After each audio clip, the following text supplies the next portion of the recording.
You can hear the trains in the background, a little bit of wind. It's Shenandoah, Texas here. It's Stagg Bowl week. And the question a lot of people want to know is, what does it mean to win a Stagg Bowl for you yourself as a player and for your school? I mean, for me personally, it would mean the world to me. I mean, this senior class for the past 4 years, we've been saying, let's win a national championship. Why not us? Why not go do this thing? And past 3 years, we've been eliminated in the second round. And quite frankly, we took that on our shoulders. We said, hey, if we want to make a difference and we want to do what we say we want to do, we got to change things around here. We got to work harder. We got to get in better shape, and we got to do things better. We got to be able to respond to adversity. So I think we've done all that. I think we're at the point now, and we've really matured and been able to get our team on board. And to the School of North Central, it just means so much to both the Coach Thorne, right now Coach Jeff, and his father. They built this thing since 2002 from basically the ground up, and they do things the right way. I think that's what makes it really special, is the way that they do it. They do it with relationships, and I think it proves that eventually, if you do things the right way and you keep doing it, you'll prevail. Personally, it would just really show how much hard work that a lot of us have gone through this year. And even, our record doesn't show it, but we did go through a lot of adversity this year. Everyone's talking about the quarterback situation. That's kind of an adversity thing. And then, playing in a tough conference. And as a team, it would really show, that I feel like a lot of people sometimes, I guess recently, of saying, Whitewater might be done. Whitewater may have had their fun, but it would mean, hey, we're still here competing, just like we are every year. For personally, it'll mean everything. This is why you play the game. I came here to win a national championship. That's why me and Brock transferred in. And for the city of Naperville, just hopefully that if we get this win, it can just bring a string of runs and get more recruits that we never thought could happen, and just put North Central on the map that, okay, they are a for real Division III football team. Firstly, to Whitewater as a program, it would be huge to get back on the map. We are powered by tradition, and traditionally we have been here before. It is just another game in our eyes, but going out here and executing one more time would be nothing but a blessing. For me personally, it's a huge opportunity. Not everybody gets a chance to do it, and for it to be my senior year, it would be nothing better than to finish it right. Yeah, I mean, it's been the same answer with everybody that's asked this. It's something you can't really describe, to be able to bring home that first championship for our football program. It's something that, has gone in way past our 4 years here as seniors. It's been, before Coach Thorne, with his dad, Coach John Thorne, and, it would just mean the world to all of us. It's just be able to do it for not only this senior class, but the coaches and the people that played before us. It'd just be an awesome feeling. It's been something that personally I've been chasing for a long time, so it'd be pretty amazing. But for school, it's been a little bit of a drought. It's been since 14, and most schools been complaining about that too much. But for us, we're ready to get back on top. It'd be everything. Honestly, it was my father's vision in 2002. Having been a Hall of Fame, highly successful, state championship winning high school coach, the goal was to win a national championship. The mission is to impact lives. But that goal has been lingering, and we've been so close for so long, and so many players poured so much into this program and continue to follow us and support us. And we have an administration at North Central. We're very fortunate. They support athletics. We have 38 national championships amongst our 27 sports, but 0 in football. And they've supported us from the day my dad took over in 2002, and it's just a pleasure to work at a place like that. And it'd be great to reward them for all of their support with a national championship. As a teacher, when you look at things as an educator, you teach people how to do things right. And what you want to do is see that what you're teaching and how you're teaching them and how to do things right, that they will be able to reach their ultimate goals in life. So whatever that goal is, whatever that goal may be. And this group of guys have done everything we have asked them, everything. They have not batted an eye, and they have not flinched for one moment. And so you want to see this, because you're like, yes, this is what we teach, this is what we coach. And for them to be able to accomplish that, they're the grittiest, mentally, the grittiest group of people I've ever been around. And every day, the way they practice this morning. We're on a plane last night, we're in a hotel, we're in different places. But they go out today, and it was great practice. It was locked in. It was focused. It wasn't over the top. It wasn't distracted. They were so into their habit. And that, to me, is beautiful when they can show their commitment to that process. It's a good thing. A huge honor to be in this game, but it shows a lot of great work done by these teams. We'll talk a lot more about it here on week 16, actually week 15 technically, but week 16 preview of In the Huddle.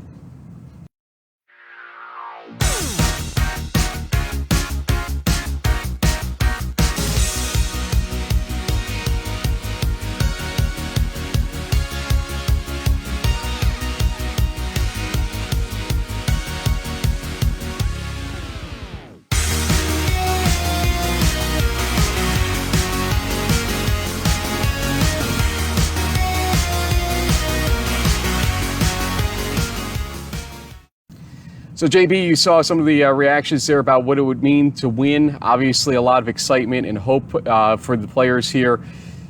Tell folks what you think about this setup, this game. We'll talk about how we got here from Week 15 perspective, the semifinals, and what to expect here in Week 16.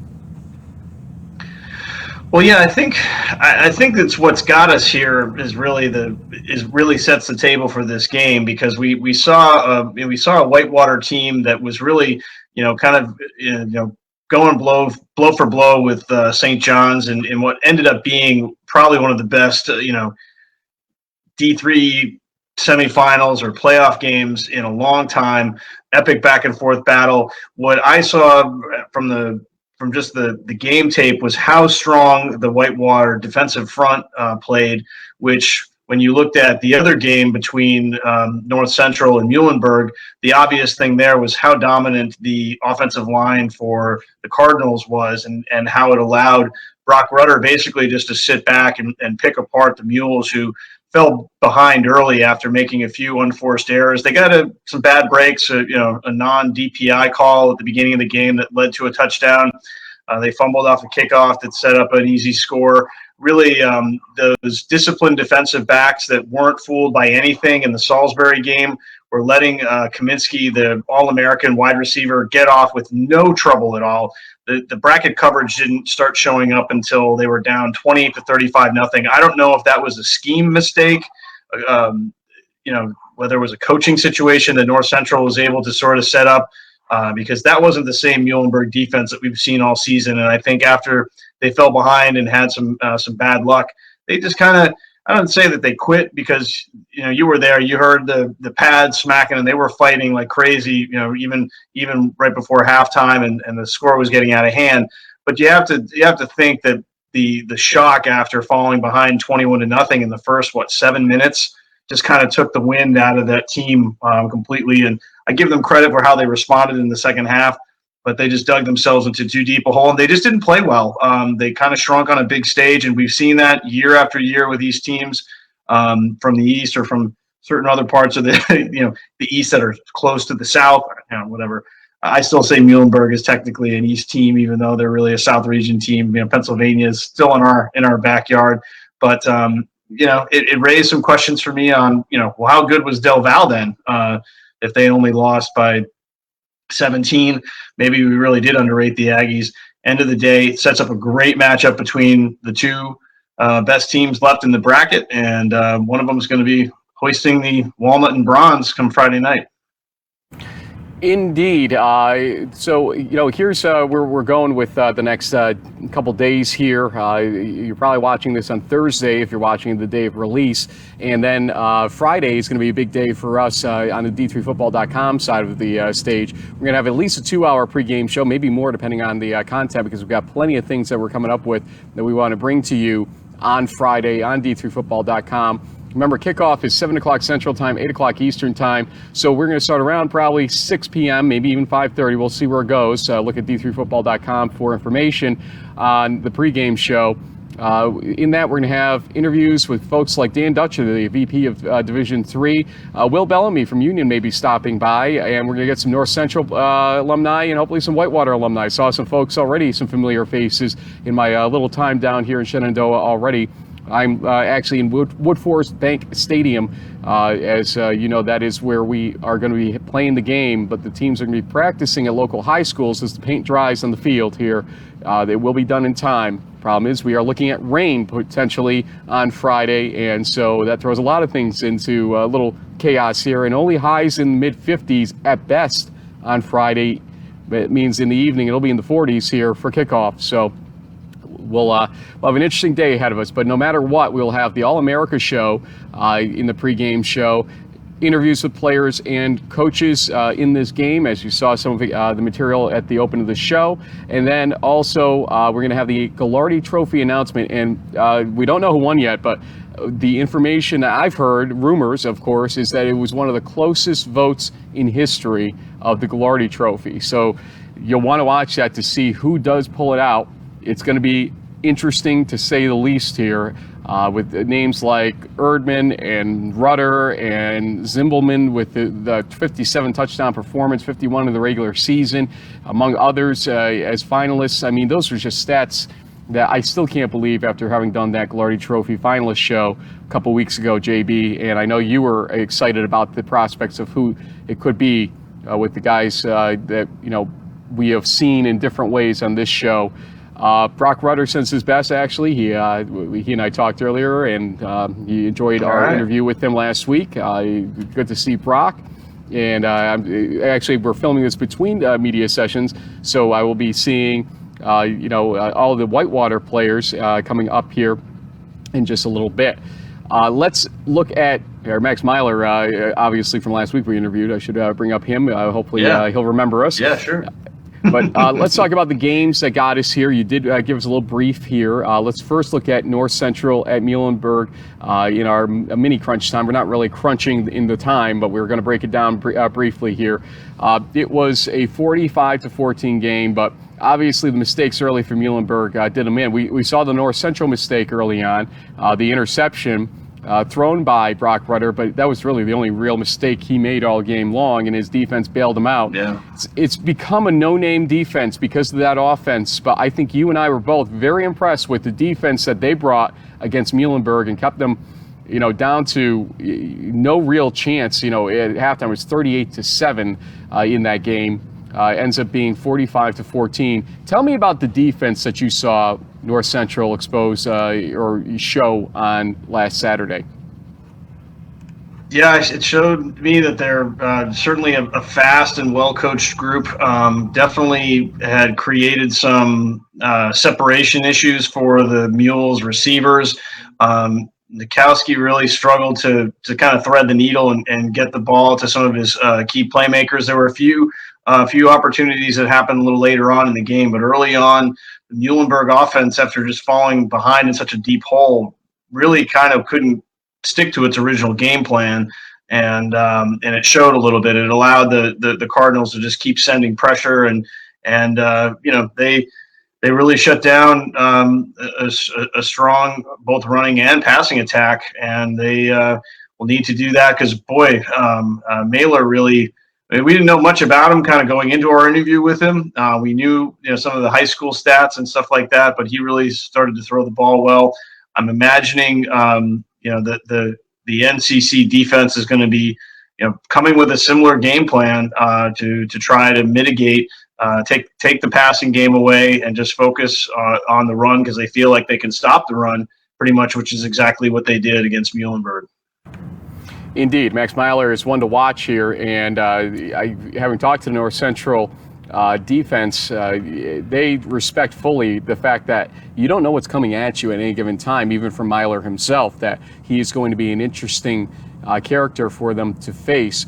I also talked with Tevin Jones yesterday on Tuesday on my way into Texas, sat down with him, see how he was doing, and he brought up the pure size of the Whitewater, and we'll talk about that game in a second from last week. The Whitewater, yeah, their offensive line. I mean, if you're going to be on the field with them for 40 minutes or so, if in Mary Hardin-Baylor's case it was over 40 minutes, more like 43 minutes, you are going to have a real problem because that size, trying to blow through that size and avoid the holes that allows that pound the rock mentality to occur.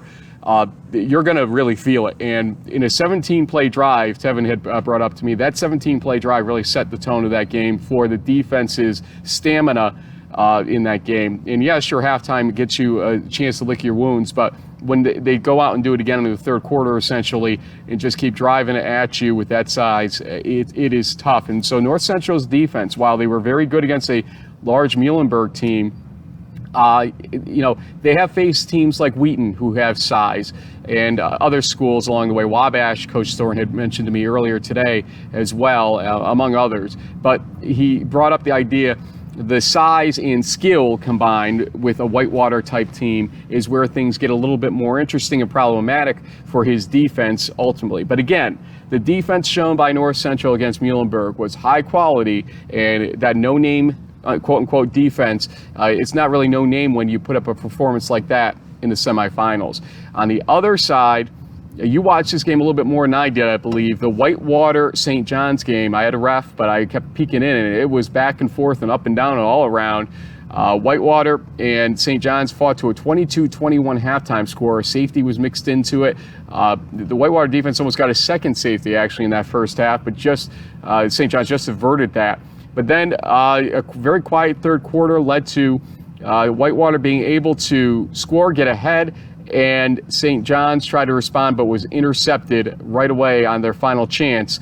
Jackson Erdman and company, for the second straight year, falls short, this time in the semifinals, last year in the quarterfinals, if I remember correctly, against Mary Hardin Baylor.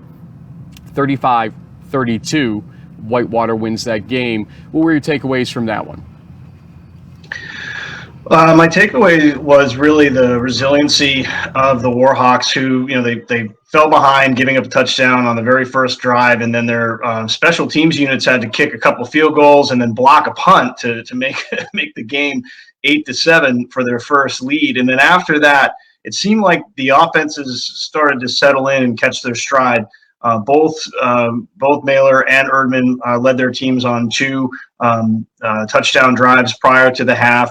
And the second half, it was kind of more of the same. It was just the teams exchanging blows, and ultimately, I think what it boiled down to, Frank, was the fact that Whitewater leaned more on Mailer's ability to throw the ball than perhaps the Johnnies anticipated. Mailer was certainly a lot. I don't want to say he was better than I expected, but man, he only threw the ball like 12 times when they played Mary Hardin Baylor, and here he's like dropping dimes from these long passes, beautiful throws. I mean, he was so much. That was like, this guy was the backup. I mean, holy cow! I mean, he was outstanding.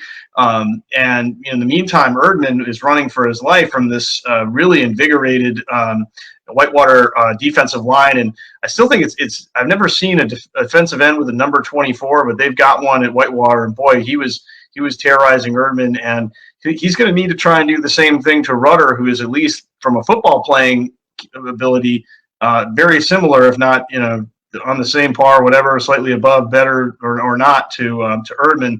Both are elite quarterbacks. We saw Brett Segala from Cortland tweet during the game, calling Rudder elite, and he was right. So the Warhawks defense is going to need to play a similar game where they can just bend but not break and keep trying to sack Rudder to get him off his game, because right now that Cardinals offensive line is basically letting him stand up for the entire game. I think the Mules got to him maybe a couple times, but it was a little, too little, too late type of situation. So that, to me, it goes back down to the trenches. It's going to be that Whitewater defensive line against that Cardinals offensive line, and that's going to decide the Stagg Bowl. I want to say one thing. I hate correcting you on the air, but his parents, I know his family watched our interview. Myler, M-I-L-E-R. Myler, that's right. Myler, yep. Like running a mile. Myler, yep. That's right. My bad. Max Myler, apologies to the Myler family, but we know that you did see us last week. Appreciate that. And you should be proud of that young man, to say the least. And by the way, the WIAC probably is not thrilled by the fact that they will see him next year, as he is a junior by the year that he is shown on the program. So one more year there, and get ready for that, everybody in Oshkosh, Platteville, and La Crosse, and others next year. Okay. So, JB, we have two teams. You see it on the bottom of the screen. The home team will be North Central. This is only dictated by side of bracket. They flip that every year. It is not dictated on anything else, from what I understand. It trades each side each year. So North Central, the home team, Whitewater will be the quote-unquote away team. They're both away.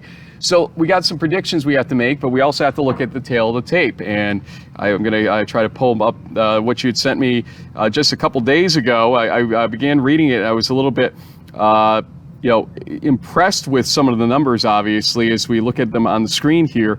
And as you would probably guess, the offensive yardage per game, that belongs to our good friends at North Central. I mean, the crazy thing, Frank, is that they actually went down a little bit from the Muhlenberg game. They were the week before they were in like the 565 total offense area, which is kind of amazing.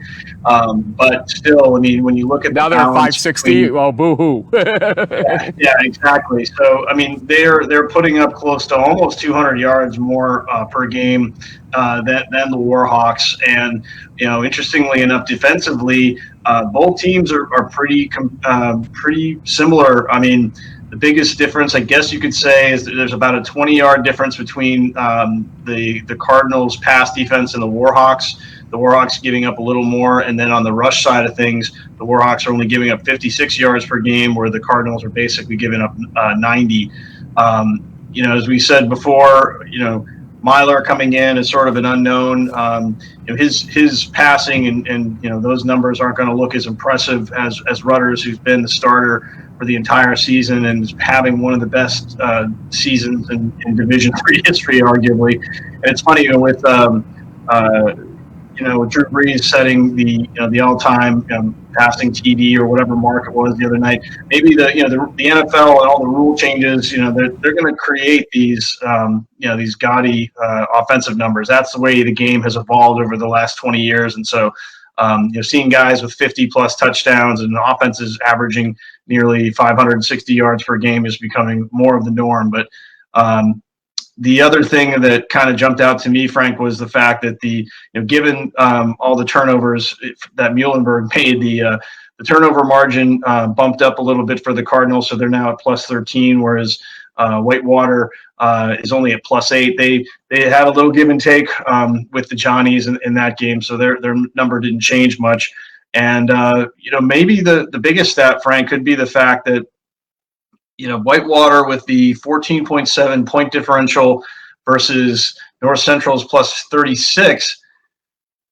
Somebody's a little more used to playing close games, Well, and I don't remember the bully thing that Max Myler talked to us about last week. Essentially, the philosophy is bully the team that offensively just comes out there and beats you up and gets those numbers, is what I read into that, because look at what happened with Mary Harn Baylor. Look at what happened even with St. John's to a certain degree. I know they still scored 32 points against them, but I mean 32 is still low. It's below the average, and controlling the game just enough to not allow St. John's to get into their rhythm is a huge thing for a team like Whitewater. That's what teams that play close games and win close games will do. They'll control it just enough to take you out of your comfort zone. I want to backtrack to one thing though, and bring up that the 13-1 records for each team. This is the first Stagg Bowl since 1999, when Rowan and Pacific Lutheran faced off against each other, where it is one loss versus one loss.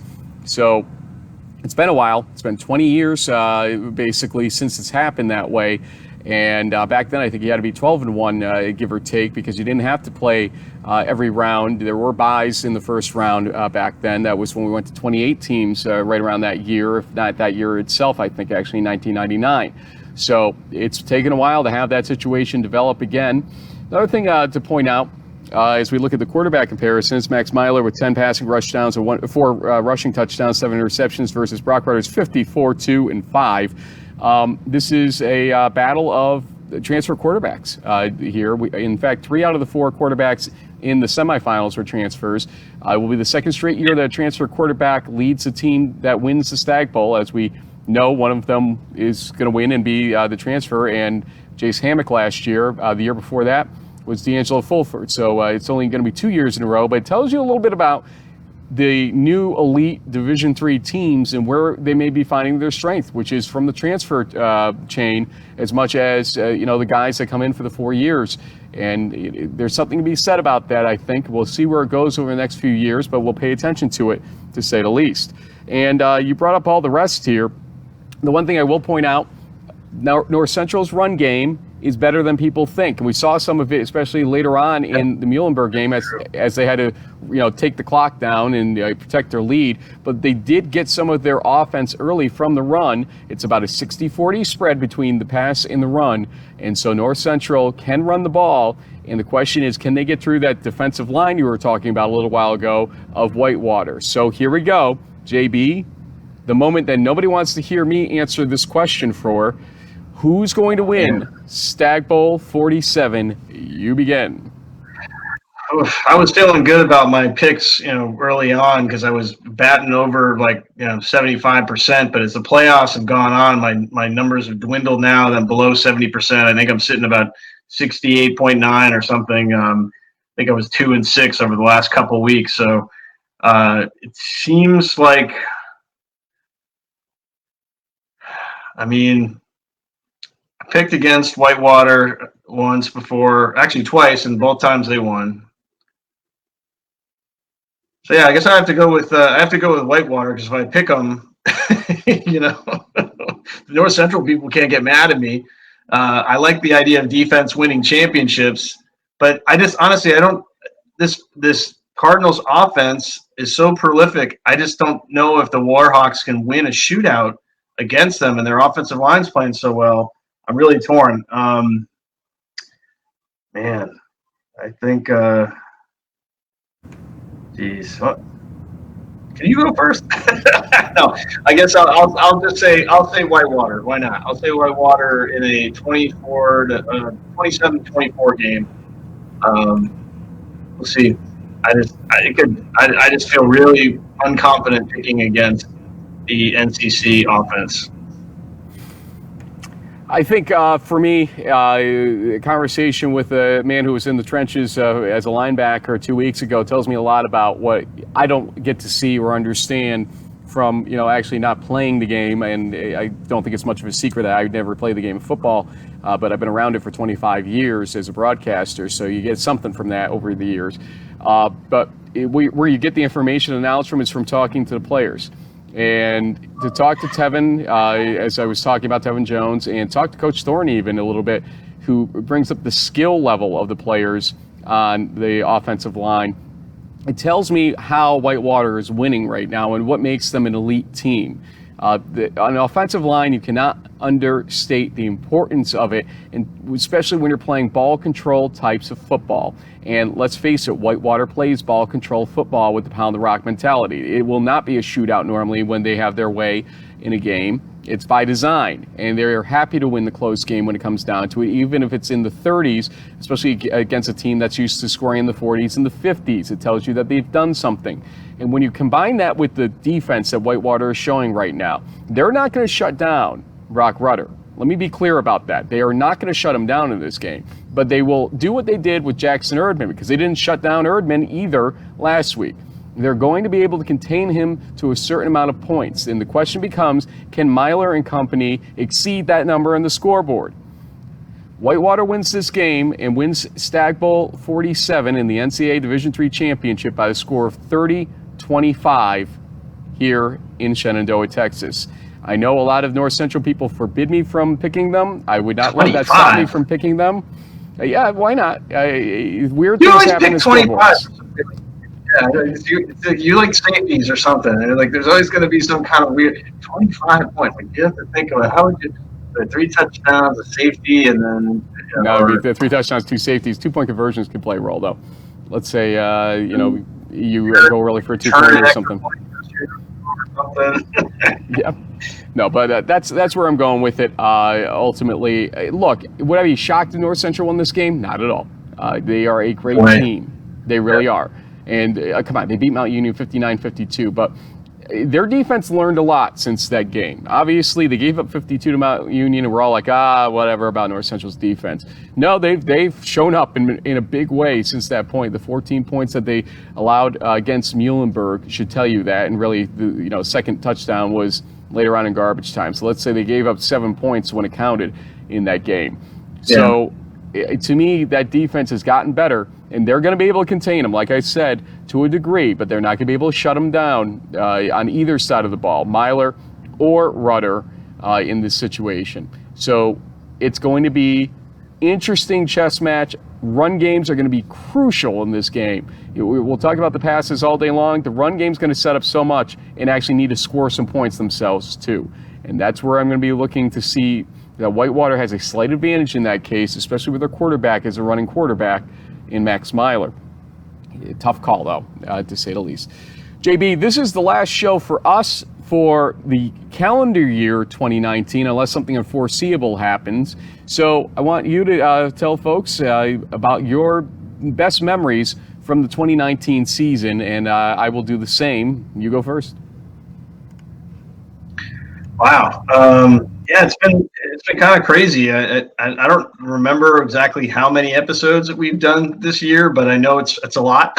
Something like 40 plus hours worth of content. I mean, at the end of the day, it's always the most fun part is meeting the different players that are out there, and just getting to know some different programs that are in the East region, and even certain times outside it. I love the fact that this year was so unpredictable. There were so many surprises. Our picking record is probably a reflection of that. We did well there for a while, but as the season wore on, there were some interesting upsets and sort of topsy-turvy things.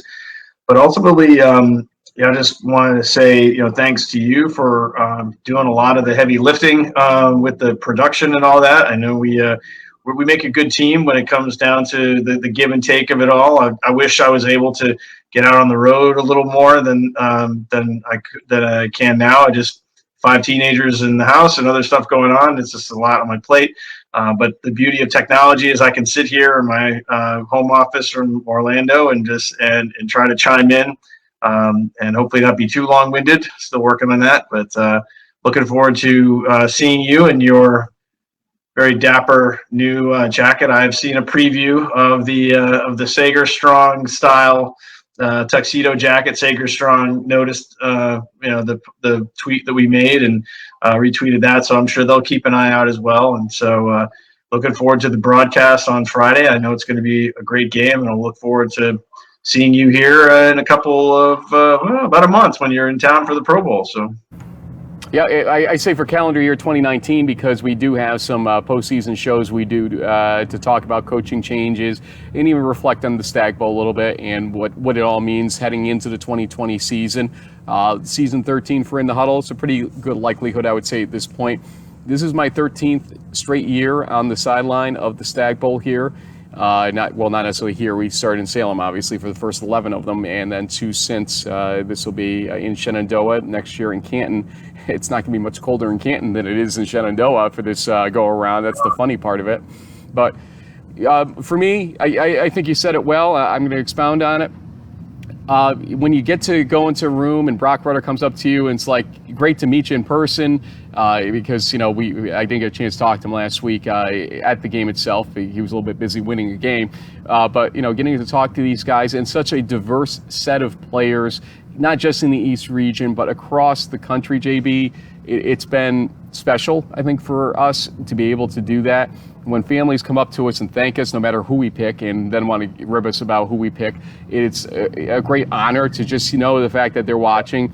And we'll give it back to you guys when you're like, hey, how's that Muhlenberg pick going for you, Frank? And hey, I'm happy to go toe to toe to joke around about it. But at the end of the day, we appreciate you watching. We appreciate you reading the stuff we do. We appreciate you being part of Division III because we know it's not a huge audience. We know it's a niche sport or a division in the sport, but it's important to us. It's important to you, obviously, if you're watching the show, and we love to bring it to you in a professional manner, and we love to present the student athletes because without them, it would be useless to do this. They are what drive our desire to do it, to talk to the Will Bellamy's and the Brett Segalas and so many others over time. It's really, really important to us to showcase those folks. And the Dan McNeils, even the coaches, and all the coaches we talked to this season. It's just such a great honor to be able to talk with them,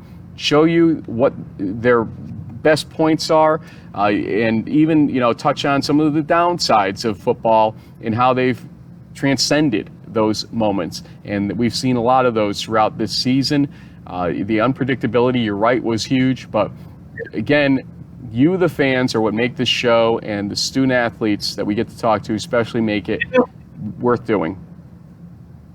I think now that I've had more than a couple seconds to think about it, what I probably remember most about this season, Frank, was honestly seeing, kind of the homecoming and the reunion that you got to have with Union College, and the way the coaches, the players, and most of the fans, re-embraced you, after, sometimes, guys in our situation, when we have strong opinions about things and we have a platform in which to express those, can rub certain people the wrong way. And, at the end of the day, we're not, we don't purport to be, ESPN guys or, the Skip Baylesses. We're not trying to be, shock jocks or anything like that, but we are going to try to be as objective and criticize as much as we are going to, applaud things that we see out there. And some people are open to that. Some people aren't, and they can't take it. And I think for a while, there were some folks at Union who just, for whatever reason, didn't want to hear what you had to say. And so there was a little bit of a separation there for a while, which is a shame, considering how many years of your life you spent in the broadcast booth and traveling all over upstate New York and elsewhere, supporting the team with your time and other resources. So honestly, I think for me, seeing that we have these contacts like Jeff Bierman, the In the Huddle East Region Coach of the Year award winner, by the way. I don't have a trophy yet. I mean, maybe this little thing at Miami Beach. There you go. Here's the trophy.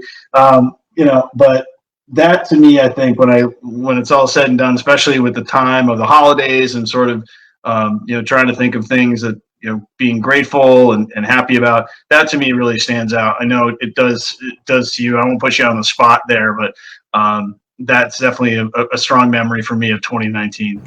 Yeah, the other day I talked to him because we were talking about Will being on the pregame show possibly, and we had a great conversation. He was recruiting in New Jersey and everything, and talking about our families and whatnot. And at one point he said, it's all water under the bridge now, right? And I said, Coach, mostly it is. I mean, there are certain things obviously that never change or things you don't forget, but honestly, life's too short. And you guys are doing great things over there at Union, I told them, and keep doing what you're doing. And thank you for having me back at the end of the day. So I appreciate you give me a second to reflect on that as well.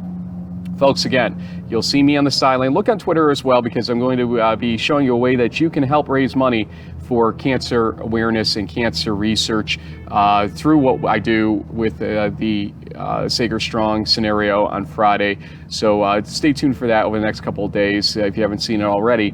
I will be doing the pregame show on Friday with D3Football.com, the sideline, the audio broadcast. Look for me maybe in the background on ESPN. It happens.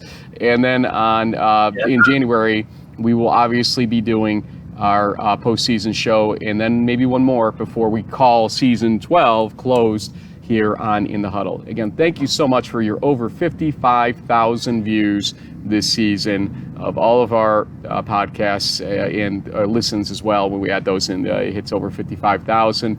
It means the world to us and makes us want to come back for season 13 of In the Huddle. JB, thanks for everything. Folks, we'll see you soon. Happy holidays. Happy New Year.